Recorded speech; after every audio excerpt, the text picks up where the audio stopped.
여러분 반갑습니다. 죽음에 이르게 하는 7가지 죄, 오늘은 탐심에 대해서 우리가 함께 나누어 보려고 합니다. 먼저 우리 하나님께 우리의 마음을 담아서 공동기도 올려드리겠습니다. 함께 기도하겠습니다. 주님, 하나님의 교회를 위해 주님께 빕니다. 주님의 말씀으로 스스로를 새롭게 할 용기를 교회에 주십시오. 주님이 이끄시려는 길을 묻도록 교회를 도와주십시오.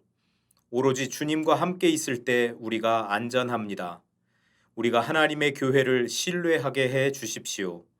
삶으로 주님을 증언하는 사람들을 만나게 해 주십시오. 하나님의 교회를 기꺼이 섬기는 사람들을 세워 주십시오. 주님은 언제나 우리와 함께 하기를 바라십니다. 예수님 이름으로 기도합니다. 아멘. 우리 하나님의 말씀 함께 읽겠습니다. 잠언 21장 26절입니다. 어떤 자는 종일토록 탐하기만 하나 의인은 아끼지 아니하고 베푸느니라.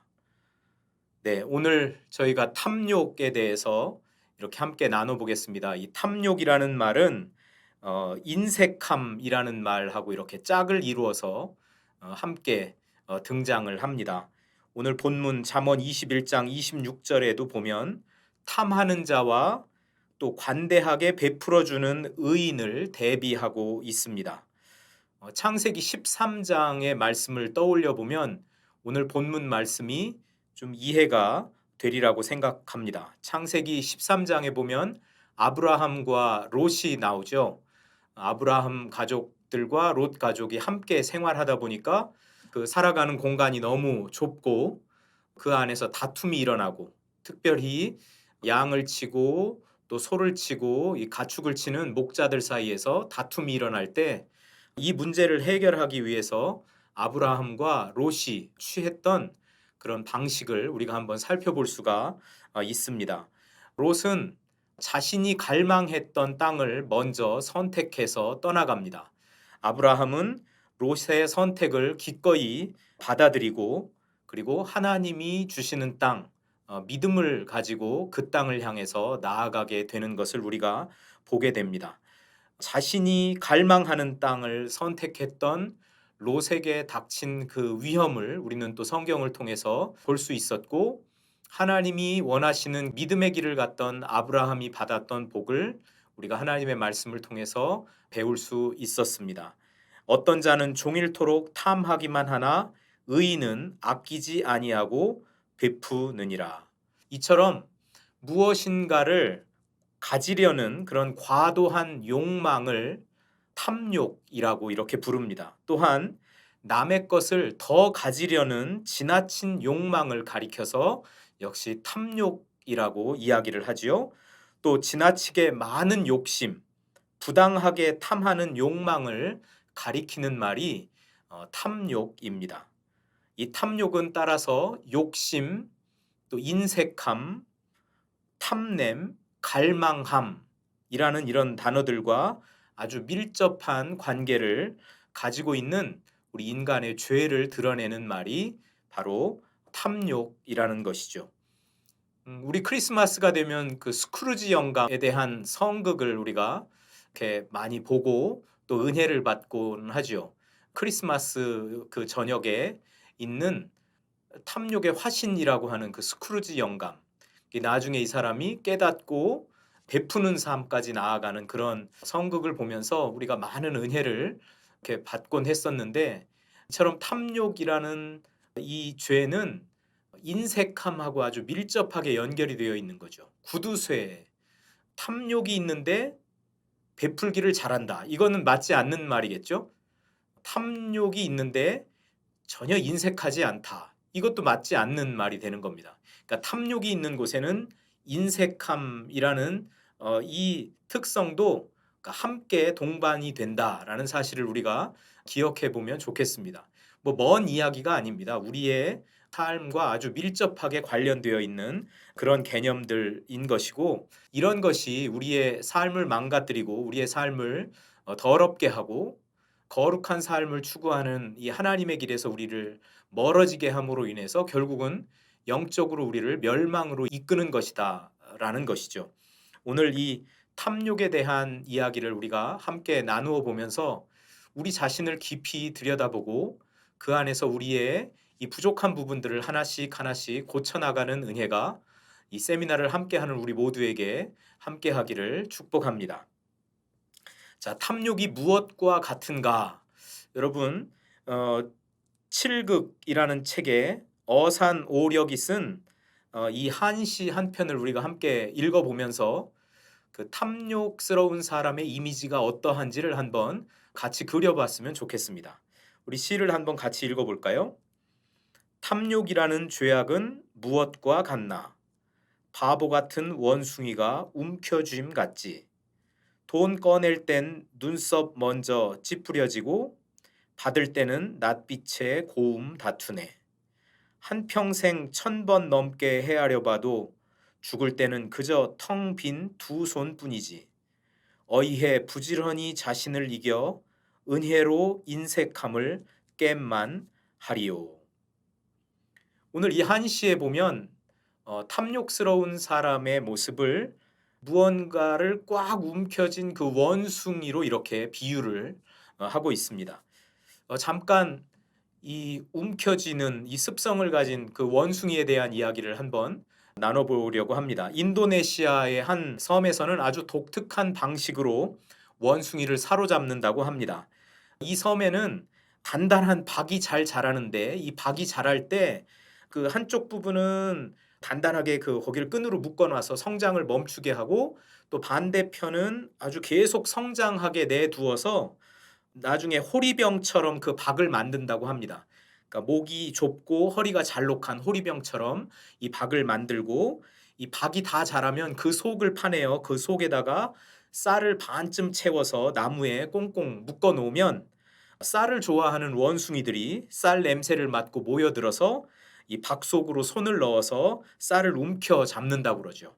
빈손은 잘 들어가지만 움켜진 주먹은 쉽게 나오지를 않습니다. 쌀을 움켜쥔 그 손을 펴버리면 쉽게 나올 텐데 원숭이는 결코 주먹을 펴려고 하지 않는다는 것이죠. 원숭이가 쌀을 움켜쥔 채로 손을 빼기 위해서 발버둥을 칠 때 사람들은 아주 여유 있게 그 원숭이를 잡아서 대나무로 엮은 우리에 집어 넣는다고 합니다. 원숭이가 이 손만 펴면 그 호리병처럼 아주 가늘게 된 그 구멍 거기서 손을 쉽게 뺄 수가 있을 텐데 쌀을 얻고 싶은 그런 욕망 때문에 굳게 움켜진 그 손으로 인해서 그 호리병 같이 생긴 그 아주 가느다란 중간 부분을 통과해서 나올 수가 없는 겁니다. 그러다 보니까 결국은 자기 목숨을 이렇게 위태롭게 하는 이런 일을 겪게 되는데 우리의 욕심이 바로 우리를 그런 위험한 지경에 이르게 한다라는 사실이죠. 오늘 이 시에 보면 돈 꺼낼 땐 눈썹 먼저 찌푸려지고 즉 내 돈을 이렇게 써야 하는 일이 있으면 또 남에게 뭐 빌려주어야 하는 일이 있으면 막 인상을 쓰면서 아주 어렵다고 하면서 그렇게 빌려준다는 것이죠. 그렇게 꺼낸다는 것이죠. 그런데 돈을 받을 때는 아주 그것보다 더 천사 같은 얼굴이 없는 것과 같은 그런 모습으로 돈을 받아 넣는다라는 그런 표현도 하고 있는 것을 보면 이 인색함과 이 탐욕이라는 것이 아주 직결돼 있다라는 것을 이 한 편의 시가 우리에게 잘 보여주고 있는 것이죠. 탐욕과 이 인색함을 잘 보여주는 이야기 하나가 있습니다. 여러분들과 더 나눠보기를 원합니다. 어떤 사람이 주머니에 보물을 집어넣은 채 길에서 구걸을 하고 있었습니다. 여러분은 이런 사람을 보면 어떻게 하시겠습니까? 아니, 당신 어떻게 그럴 수가 있느냐? 당신 주머니에 보물이 들어있는데 어떻게 다른 사람한테 구걸을 할 수 있느냐? 이렇게 꾸지람을 하시겠죠. 그 꾸지람을 들었을 때 그 사람이 이렇게 말합니다. 내 주머니 것은 쓰기가 어렵고 남의 주머니 것은 구걸하기가 쉬워서 그렇게 했습니다. 인색함, 욕심, 이 탐욕, 이것을 아주 잘 보여주는 그림 한 장면이 아닌가 이런 생각이 듭니다. 이 탐욕과 인색함이라는 것은 한정없는 재물을 원하는 그런 마음입니다. 디모데전서 6장 10절 말씀에 보면 돈을 사랑함이 일만 악의 뿌리가 되나니 이것을 탐내는 자들은 미혹을 받아 믿음에서 떠나 많은 근심으로써 자기를 찔렀도다. 이렇게 이야기합니다. 돈을 사랑하는 것이 모든 악의 뿌리가 된다. 여러분, 나무를 한번 생각해 보십시오. 나무는 땅속에 뿌리를 깊이 내리고 있고 그 뿌리로부터 수분도 양분도 이렇게 흡수를 하면서 이 나무가 성장을 하거든요. 그러니까 나무에 있어서는 이 뿌리가 잎과 같은 것입니다. 우리 사람들은 잎을 통해서 뭐 음료수도 마시고 음식도 먹고 하면서 영양분을 공급받고 하는데 나무에게 있어서는 뿌리가 바로 잎과 같은 것이라는 거죠. 줄기와 가지 그리고 잎과 꽃과 열매가 다 이 뿌리를 통해서 길러지고 뿌리를 통해서 자라게 되는 것이죠. 따라서 돈을 탐내는 것은 모든 악이 들어오는 입이라는 이야기입니다. 입을 크게 벌리고 있으면 그 안으로 모든 악한 것들이 들어오게 되는데 돈을 탐내는 것이 그렇게 모든 악을 향해서 입을 벌리고 있는 것과 똑같다라는 것입니다. 이 탐욕스러운 사람은 마치 원숭이가 그 움켜쥔 것을 절대로 놓지 않으려는 것과 마찬가지로 또 자기 주머니에는 보물을 넣고 있으면서 다른 사람에게 구걸을 하는 것과 이 마찬가지로 재물을 즉 돈을 하나님 나라와 바꾸어 버리게 되는 것이죠. 그래서 세상의 부는 모두 하나님이 주신 것인데 하나님이 내려주신 것에 대한 감사함이 없고 내게 주시는 것 또 저 사람에게는 주지 않으신 것 이런 것들에 대해서 아주 욕심을 부리면서 이렇게 반응을 하게 되는 겁니다.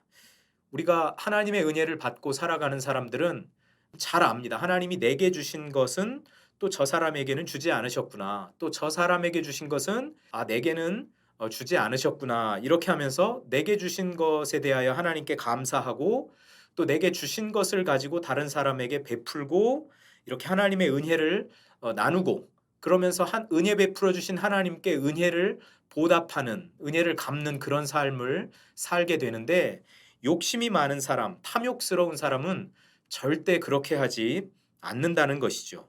내게 주시지 않고 다른 사람에게 주신 것에 대해서 그것을 이제 막 욕심을 부려서 취하려고 하는 그런 태도를 갖습니다. 내게 주신 것에 대한 감사함이 없습니다. 그러니까 남에게 베푸는 것이 없고 베푸는 것이 없다 보니 인색한 삶을 살아가게 되는 것이죠. 탐욕스럽고 인색한 사람은 은혜를 통해 하나님의 사랑을 알아 그 은혜를 주신 분을 구하지 않고 찾지 않고 내가 부유해지면 부유해질수록 점점 멋대로 굴고 하나님을 잊어버릴수록 사사로운 그런 삿된 행실을 자기 멋대로 하게 되는 것입니다. 그래서 하나님을 떠나게 되고 하나님을 떠나다 보니 죽음에 이르게 되는 것이지요. 자, 이상 간략하게 우리 탐욕에 대한 그런 이미지, 탐욕스러운 사람은 어떤 이미지를 갖고 살아가는지 우리가 살펴보았습니다. 여러분 어떻습니까? 저와 여러분이 살아가는 모습이 혹시 이런 탐욕스러운 사람의 모습은 아닌지요? 손에 움켜쥔 것을 놓지 않으려고 발버둥치는 그런 원숭이 같은 존재가 바로 우리는 아닌지요? 내 주머니에는 온갖 귀한 것들이 가득 들어 있는데 그것을 이웃과 나누지 못하고 이웃의 것을 오히려 구걸하면서 살아가는 그런 존재가 아닌지요. 한번 이 시간 우리의 삶을 깊이 들여다볼 수 있었으면 합니다. 이제 우리 교환을 따라서 한번 탐욕에 대한 이야기를 하나씩 하나씩 짚어보도록 하겠습니다. 먼저 탐욕을 한번 정의해 보겠습니다. 성경적인 정의를 한번 내려보는 것입니다. 탐욕은 무엇인가? 첫째, 탐욕은 우상 숭배의 죄이다라는 것이죠. 물질을 추구하여 그것을 하나님의 위치에 놓기 때문에 이 하나님을 그 마음에 두기 싫어하는 사람의 특징이 이 탐욕 가운데서 나타나기 때문에 탐욕은 우상 숭배의 죄라고 이야기하는 것입니다. 골로새서 3장 5절 말씀을 한번 같이 보겠습니다. 그러므로 땅에 있는 지체를 죽이라. 곧 음란과 부정과 사욕과 악한 정욕과 탐심이니 탐심은 우상 숭배니라. 이 탐심, 즉 무제한의 소유욕, 그러니까 내가 욕심을 부려서 얻으려고 하는 것, 소유하려고 하는 것에 제한이 없는 겁니다. 한정 없는 이런 소유욕을 탐심이라고 하는데 이 탐심은 우상 숭배와 같이 간주된다라는 것이죠. 이 탐심이 사람들로 하여금 하나님을 떠나게 하는 그런 죄악이기 때문에 그렇습니다. 방금 말씀드렸던 것처럼 물질을 추구하여 그 물질을 하나님의 위치에 놓아버리는 것. 그러니까 물질을 숭배하는 우상을 숭배하는 그런 죄가 바로 탐심이라는 것이죠. 세상 것들에 이렇게 애착을 가지다 보니까 이 세상 것들을 추구함에 있어서 전심전력하다 보니 하나님을 떠나는 겁니다. 처음에는 우리 주변에 있는 사람들도 그런 이야기를 합니다. 제가 좀 세상에 나가서 열심히 돈을 좀 벌겠습니다. 그리고 돌아와서 하나님을 섬기겠습니다. 그리고 돌아와서 헌금도 많이 하고 하나님 나라의 일을 위해서 제가 애쓰겠습니다. 이렇게 교회를 떠나갈 때, 또 신앙을 떠나갈 때는 다 그런 식으로 이야기를 하면서 떠나갑니다. 그런데 어떻습니까? 실상 세상에 나가서 살아보다 보니, 돈을 추구하다 보니, 재물을 추구하다 보니, 물질을 추구하다 보니, 이 물질, 재물, 또 세상이 주는 그런 안락함, 이런 것들이 삶의 우선순위가 되어버리고 하나님은 점점 뒷전으로 밀려버리게 되는 것이죠. 그래서 하나님 대신에 이런 세상의 것, 재물, 돈을 우선순위에 놓고 하나님 대신 섬기게 되는 겁니다. 그러니 하나님에 대한 생각은 점점 사라져가는 것이죠. 그 마음에 이제는 하나님을 두기를 싫어하게 되는 겁니다. 이 하나님 두기를 이렇게 싫어하면 그때부터 이런 악의 덕목들, 악의 여러 목록에 해당하는 그런 죄들을 짓게 되는 것이죠. 그래서 탐욕은 우상 숭배의 죄다라고 이렇게 성경은 이야기하고 있는 겁니다. 마태복음 6장 33절은 이런 탐욕의 죄, 우상 숭배의 죄, 세상으로 향하는 우리의 마음을 돌리는 비결을 우리에게 가르쳐 주고 있습니다. 그것이 뭐냐면 먼저 그의 나라와 그의 의를 구하라는 것이죠. 하나님의 나라와 하나님의 뜻을 구하는 삶, 하나님의 의를 구하는 삶으로 돌아설 때 우리가 이런 탐심의 유혹으로부터 자유로워질 수 있다라는 겁니다. 우리가 먼저 하나님의 나라와 하나님의 의를 구할 때 그 위에 주어지는 재물, 그 위에 주어지는 돈, 그 위에 주어지는 세상의 이런 유익함과 안락함들이 우리를 죄 가운데로 인도하지 못한다는 것이죠. 하나님의 나라와 하나님의 의를 구함이 없이 우리에게 돈이 많이 주어졌다, 재물이 많이 주어졌다, 또 권력이 많이 주어졌다, 힘이 많이 주어졌다 했을 때 그 재물과 권력과 권세와 힘, 이런 명예, 이런 것들은 오히려 우리를 하나님으로부터 멀어지게 한다라는 사실입니다. 그래서 우리가 먼저 구해야 할 것은 하나님의 나라와 하나님의 의를 구하는 것입니다. 예수님이 주기도문을 통해서 가르쳐 주셨던 그 기도를 먼저 드리는 것이죠. 하나님의 이름이 거룩하게 되기를, 우리 아버지의 나라가 임하시기를, 아버지의 뜻이 하늘에서와 같이 이 땅에서도 이루어지기를 먼저 구하는 그런 자세 위에 하나님이 우리에게 재물도 주실 것이고, 하나님이 우리에게 힘도 주실 것이고, 하나님이 우리에게 능력도 주실 것이고, 하나님이 우리에게 명성도 주시리라고 믿습니다. 그러면 그때는 하나님이 주신 그런 것들이 우리를 멸망 가운데로 인도하지 않고 오히려 하나님의 나라를 위해서 더 값지게 사용이 될 수 있는 것이죠. 땅에 있는 지체를 죽이라, 이렇게 본문 말씀에 나와 있습니다. 이 본문에서는 우리 그리스도인들이 믿음을 성장시키는 방법에 대해서 가르쳐 주고 있는데, 그 방법은 죄를 끊어버리는 것입니다. 우리의 믿음을 성장시키려면 우리 삶 속에 들어와 있는 죄를 끊어버리는 것이죠. 여기 나오는 땅에 있는 지체를 죽이라라고 이렇게 강력하게 이야기합니다.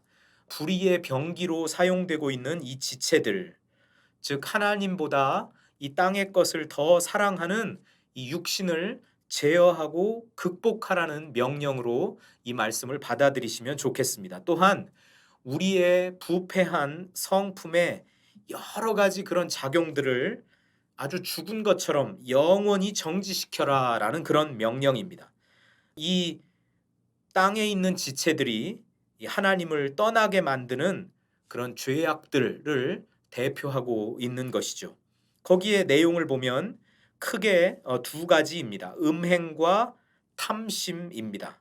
성적인 죄악, 음란함, 부정, 사욕, 그리고 악한 정욕, 그리고 무제한의 소유욕인 이 탐심이 바로 우리의 믿음을 저해하고 우리를 죄 가운데 머물게 함으로써 하나님을 떠나게 하는 그런 큰 죄라는 사실이죠.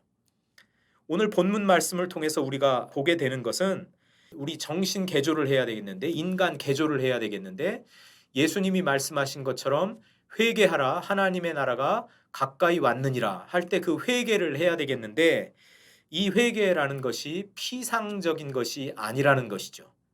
그냥 우리 생각만 바꾸는 그런 차원에서 이 회개가 이루어지는 것이 아니라 이 회개는 아주 철저하게 되어야 된다. 우리 죄악의 뿌리부터 단절해 버리고 그 다음에 그 죄악의 뿌리로부터 흡수해서 성장한 그런 나무의 어떤 이파리, 그리고 나무의 줄기, 나무의 열매, 이런 것들로 나타나는 악한 그런 습성들, 악한 행동들을 그 다음에 제거하고, 그렇게 되면 우리가 선하고 아름다운 그런 열매를 맺게 된다. 이런 삶으로 나아가게 된다라는 것입니다. 그러니까 우리의 회개는 철학적인 것이 아니고, 우리의 회개는 그냥 생각 차원에서 이루어지는 것이 아니고, 우리의 회개는 그냥 피상적인 것이 아닙니다. 아주 구체적입니다. 우리의 회개는 우리의 죄악을 구체적으로 들여다보는 거기에서부터 시작된다라는 것이죠. 오늘 우리가 탐욕이라는 주제로 이 세미나를 하고 있는데, 오늘 우리가 회개해야 할 것들이 사실 많죠.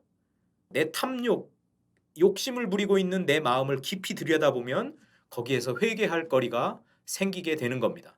그래서 회개하고 이 욕심을 부리는, 과도하게 가지려는, 또 남의 것을 빼앗으려는 그런 내 태도, 내 이 잘못된 태도를 끊어버리고, 그리고 이런 악행을, 악습을 내가 제거하고 이제 어떻게 하면 선하고 아름다운 삶으로 옮겨갈까, 남에게 베풀고 남을 배려하고 섬기는 그런 삶으로 나아갈까. 여러분, 우리의 회개에서부터 시작하는 것이죠. 그래서 하나님의 나라는 회개와 때려야 뗄 수 없는 그런 관계에 있는 것입니다. 예수님이 선포하신 거와 딱 마찬가지입니다. 회개하라, 천국이 가까이 왔느니라. 회개하라, 하나님의 나라가 가까이 왔느니라. 회개해야 하나님의 나라가 우리의 삶 속에서 펼쳐지게 된다라는 사실입니다. 이 탐욕의 정의, 두 번째는, 탐욕은 하나님을 거스르는 죄입니다. 남의 것을 더 가지려는 그런 지나친 욕망, 이런 것이 탐욕이라고 했는데, 우리 한번 성경 말씀을 통해서 남의 것을 더 가지려는 욕망에 대해서 하나님이 어떻게 경고하시는지 말씀을 함께 살펴보도록 하겠습니다. 출애굽기 20장 17절 말씀입니다. 내 이웃의 집을 탐내지 말라. 내 이웃의 아내나 그의 남종이나 그의 여종이나 그의 소나 그의 나귀나 무릇 내 이웃의 소유를 탐내지 말라. 이것은 십계명의 마지막 10번째 계명입니다. 탐심 금지 명령이죠. 탐내는 마음을 갖지 말라. 이 탐심은 우상 숭배와 간음, 도적질, 기타 모든 죄를 불러일으키는 근원이 되기 때문에 십계명 제일 마지막에 이 탐심을 경계하는, 금지하는 명령이 나오는 것도 아주 의미심장합니다. 야고보서 1장 15절 말씀에 보면 이런 말씀이 나오죠. 욕심이 잉태한즉 죄를 낳고 죄가 장성한즉 사망을 낳느니라. 이 탐심은 하나님보다 다른 무엇을 더 사랑한다는 증거입니다. 하나님보다 다른 무엇을 더 사랑하기 때문에 이런 사람의 마음 가운데 다른 사람을 돌아보고자 하는 마음은 조금도 없죠. 오직 자신의 안일과 욕심만을 채우려는 그런 극단적인 이기주의에서부터 이런 탐심이 일어나고, 그리고 우상을 숭배하는 자리까지 나아가게 되고, 결국은 하나님을 거스르는 그런 죄를 짓게 되는 것입니다. 이 남의 것을 더 가지려는 이런 지나친 욕망을 우리가 경계해야 되겠습니다. 바울은 로마서 7장 8절에 이렇게 이야기합니다. 그러나 죄가 기회를 타서 계명으로 말미암아 내 속에서 온갖 탐심을 이루었나니 이는 율법이 없으면 죄가 죽은 것임이라. 바울이 하고자 하는 말은 율법이 우리의 죄를 가르쳐 주었다라는 말을 하면서 내 속에서 온갖 탐심이 일어났다. 그래서 그 탐심으로부터 죄가 기회를 탔다라는 이야기를 하고 있는 겁니다. 이 마음에 더 가지려는 그런 지나친 욕망이 일어나게 되면 그 기회를 타서 죄가 우리 삶 가운데, 우리 마음 가운데 들어오게 된다라는 사실이죠. 그래서 우리가 마음 안에서 일어나는 이런 남의 것을 더 가지려는 지나친 욕망을 경계해야 할 필요가 있는 것입니다. 우리 탐욕의 세 번째 정의입니다. 탐욕은 무엇입니까? 탐욕은 곤란을 일으키는 죄이다. 이 곤란이라는 말은 문제를 일으키는 죄, 어려움을 가져오는 죄라는 뜻입니다. 잠언 15장 27절 말씀을 같이 보겠습니다. 이익을 탐하는 자는 자기 집을 해롭게 하나 뇌물을 싫어하는 자는 살게 되느니라. 여기서 이익이라는 말은 약탈한 것, 부정하게 획득한 것을 말합니다. 그래서 이렇게 남의 것을 약탈하거나 또 부정하게 획득을 하다 보면 그것이 자기 자신뿐만 아니라 자기 집을 해롭게 한다. 자기 집을 곤란하게 한다. 자기 집에 문제를 일으키고 자기 집에 어려움을 가져온다라는 것입니다. 고대 사회에 이 부정한 뇌물을 받고 불공정한 판결을 내리는 사악한 재판관들이 많이 있었나 봅니다. 이것은 고대 사회의 문제만은 아닌 것 같죠. 우리 시대에도 이 사법제도가 부패하게 되면 재판을 담당하는 그런 재판관들이 또 법률을 담당하는 그런 법률가들이 부패하게 되고 뇌물을 받게 되고 공정한 판결을 내리지 않게 되면서 많은 사람들을 억울하게 하는 그런 일들이 비일비재하게 발생하고 있습니다. 그것은 동서고금을 막론하고 또 과거와 현재를 막론하고 동일하게 일어나는 그런 현상들이라는 것이죠. 그 고대의 그런 재판관, 특히 이스라엘 사회에서의 재판관은 종교적이고 또 사회적이고 또 도덕적인 그런 차원에서 가장 높은 수준의 그런 윤리를 실천하면서 살아가야 하는 사람임에도 불구하고 이런 사람들이 범죄를 하게 되면 자신은 물론 그 가족에게까지 준엄한 하나님의 심판이 임했습니다. 그래서 오늘 본문은 그렇게 이야기를 하고 있는 것이죠. 이익을 탐하는 자는 자기 집을 해롭게 하나 뇌물을 싫어하는 자는 살게 되느니라. 준엄한 하나님의 심판이 현재의 삶 가운데도 그리고 장차 오게 될 하나님의 심판 가운데도 임하게 될 것이다. 그 여파를 자기 개인뿐만 아니라 그 가족이 공동체적으로 함께 지게 된다라는 것을 오늘 본문은 분명하게 이야기하고 있습니다. 우리가 욕심부리면 우리 가족이 어려움을 겪게 됩니다. 우리가 탐욕을 품게 되면 우리 가족이 곤란을 당하게 되어 있습니다. 그것이 성경이 이야기하는 그런 진리입니다. 두 번째, 탐욕은 어디까지 미치는가? 이 탐욕의 범위 또는 탐욕의 영역, 탐욕이 어떤 사람들에게까지 미쳤는지를 우리가 한번 하나님의 말씀을 통해서 하나하나 살펴보도록 하겠습니다. 첫 번째로 탐욕은 선지자부터 제사장까지 미쳤습니다. 예레미야 8장 10절 말씀입니다. 그러므로 내가 그들의 아내를 타인에게 주겠고 그들의 밭을 그 차지할 자들에게 주리니 그들은 가장 작은 자로부터 큰 자까지 다 욕심내며 선지자로부터 제사장까지 다 거짓을 행함이라. 오늘 본문은 예레미야 선지자를 통해서 유다 공동체에 주시는 하나님의 심판의 그런 메시지입니다. 전쟁이 있을 것이고 전쟁 이후에는 많은 범행이 저질러질 것인데 그 범행에 이런 범행들이 저질러질 것이다. 이렇게 예화로 사용하고 있는 것이죠. 유다를 침략한 이 침략군이 유다 여자들을 빼앗아가되 심지어 유부녀까지 빼앗아갈 것이다. 라고 이렇게 이야기를 하고 있습니다. 약속의 땅 가나안마저 유린당하고 적에게 빼앗길 것이다. 이렇게 이야기합니다. 이런 참변을 당하게 되는 이유는 무엇인가? 그 이유는 모두가 탐욕으로 눈이 멀었기 때문이다. 본문에 보면 가장 작은 자로부터 큰 자까지 다 욕심내며 이렇게 기록되어 있습니다. 더군다나 이 백성들의 도덕적인 타락을 경고하고 악행을 발벗고 나서서 말리며 그들을 바른 길로 인도해야 할 종교 지도자들이, 즉 선지자로부터 제사장까지 다 거짓을 행했다라고 이렇게 기록하고 있거든요. 그러니까 이 종교 지도자들이 오히려 거짓과 사악한 행위에 물들어 있었기 때문에 하나님이 유다 땅에 심판을 내릴 것이고 그 땅에 이런 참변이 있을 것이다라는 하나님의 계시의 말씀입니다. 선지자로부터 제사장에 이르기까지, 가장 작은 자로부터 높은 자에 이르기까지 모두가 다 탐욕에 눈이 멀어 있었다라는 것입니다. 이 탐욕은 범위가 제한되어 있지 않습니다.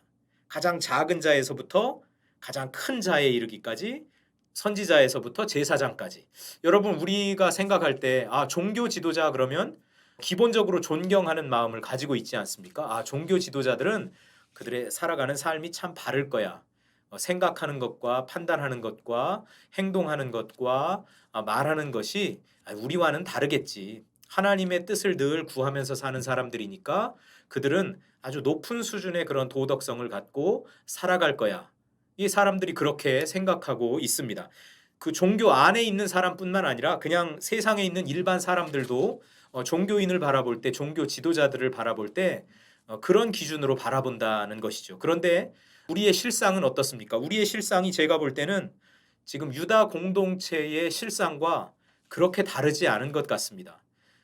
신앙 공동체 안에서도 영적 지도자라고 할 수 있는 목회자 그리고 직분자들이 살아가는 모습을 보면 과연 존경할 만한 그런 삶을 살고 있는가? 아니면 모두가 다 이렇게 탐욕에 눈이 멀어서 살아가고 있지 않은가? 이런 생각을 우리가 해보면 참 반성할 거리가 많이 있는 것 같습니다. 우리 눈이 욕심에 사로잡혀 있다면 여러분 그 눈꺼풀을 벗겨내야 되겠죠. 그 거풀을 하나 벗기고 정말 순수하게 그리고 순결하게 하나님 앞에 서서 우리가 신앙생활하고 삶을 살아가야 될 줄로 믿습니다. 우리 자신을 깊이 들여다보는 그런 시간이 되면 좋겠습니다. 우리 어린 아이들에게 우리가 욕심 부리는 것을 가르쳐 주지 않지 않습니까?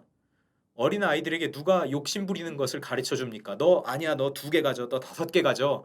이렇게 합니까? 어린 아이들이 친구들과 같이 이렇게 놀 때 예를 들면 우리가 간식을 가져다가 아이들에게 준단 말입니다. 그러면 우리 마음 속에는 내 아이는 다른 아이보다 간식을 더 많이 먹었으면 좋겠다. 이렇게 생각하면서 주는 사람은 거의 없죠. 모든 아이들이 다 뭐 한두 개씩 이렇게 잘 사이좋게 나눠 먹고 즐거운 시간을 보냈으면 좋겠다. 이런 생각을 가지고 우리가 간식도 주고 뭐 사랑을 베풀고 그렇게 하는데 그 아이들이 행동하는 그런 모습을 보면 참 욕심을 부린 아이들이 그 안에도 있다라는 거죠. 그렇게 가르쳐 주지 않는데도 불구하고 욕심을 부리는 아이들이 있어요. 우리 인간들이 가진 그런 죄악된 습성이 그대로 아이들에게도 전달이 되었기 때문에 그렇습니다. 우리의 그 죄된 DNA가 우리 아이들에게도 그대로 들어가 있다라는 것이죠. 죄를 짓는 데는 그래서 우리 모두가 다 빠르고 선을 행하는 것, 아름다운 일을 위해서 헌신하고 삶을 투자하고 또 그렇게 아름다움을 추구하는 그런 삶으로 나가는 사람들은 많지가 않은 것이죠. 죄를 짓는 일에는 빠르고 죄는 쉽게 지으면서 선을 하는 일, 또 좋은 일을 하는 일에는 그렇게 게으른 우리들의 모습, 죄된 우리들의 모습을 들여다보면서 이 시간 깊은 반성을 함께 할 수 있으면 좋겠습니다. 함께 찬양하겠습니다. 주 예수보다 더 귀한 것은 없네.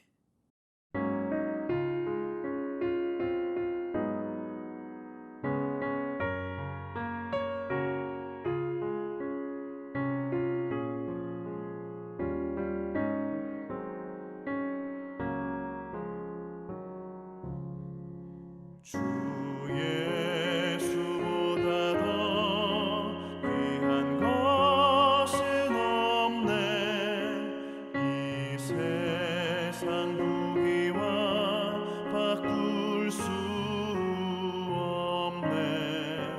영 죽은 내 대신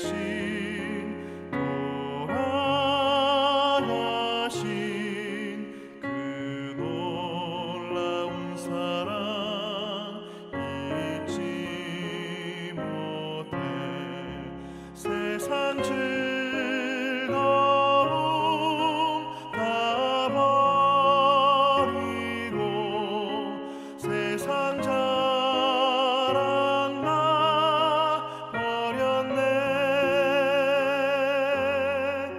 주 예수보다 더 귀한 것은 없네. 예수밖에는 없네. 주 예수보다 더 귀한 것은 없네. 이 세상 명예와 바꿀 수 없네. 이전에 즐기던 세상 일도 주 사랑하는 마음 맺지 못해. 세상 즐거움 다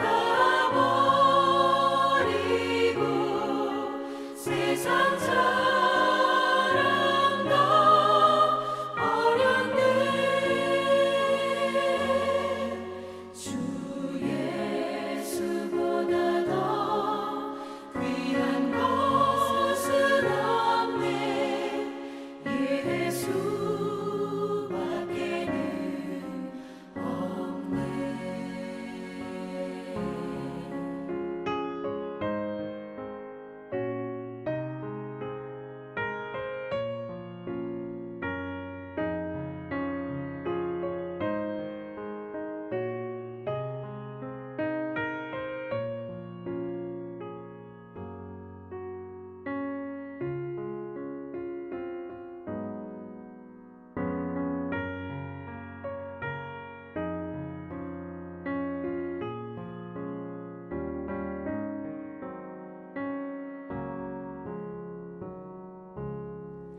주 예수보다 더 귀한 것은 없네.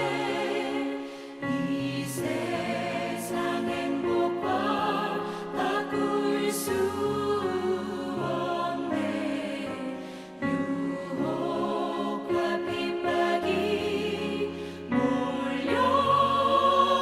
몰려와도 주 섬기는 내 맘 변치 않아.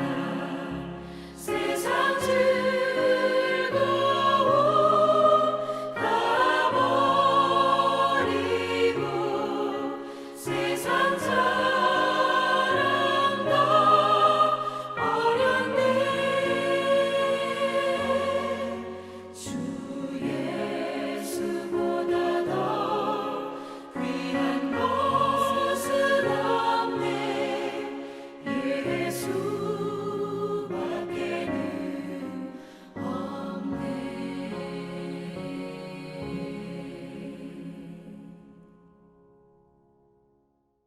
이 시간 함께 기도하겠습니다. 이 기도는 우리의 마음을 다해 드리는 기도라고 생각하시고 함께 기도하기를 바랍니다. 하나님, 저희는 주님의 뜻을 갈망하기보다 육체의 욕심에 사로잡혀 살아왔습니다. 저희의 욕심을 채우는 일에는 열심을 내면서 타인의 필요를 채우는 일에는 인색했습니다. 주님, 용서하여 주옵소서. 성령으로 충만하게 하셔서 한정없는 재물에 마음을 두지 않고 하나님의 뜻과 하나님의 나라를 구하는 삶을 살게 하옵소서. 예수님 이름으로 기도합니다. 아멘. 수고하셨습니다.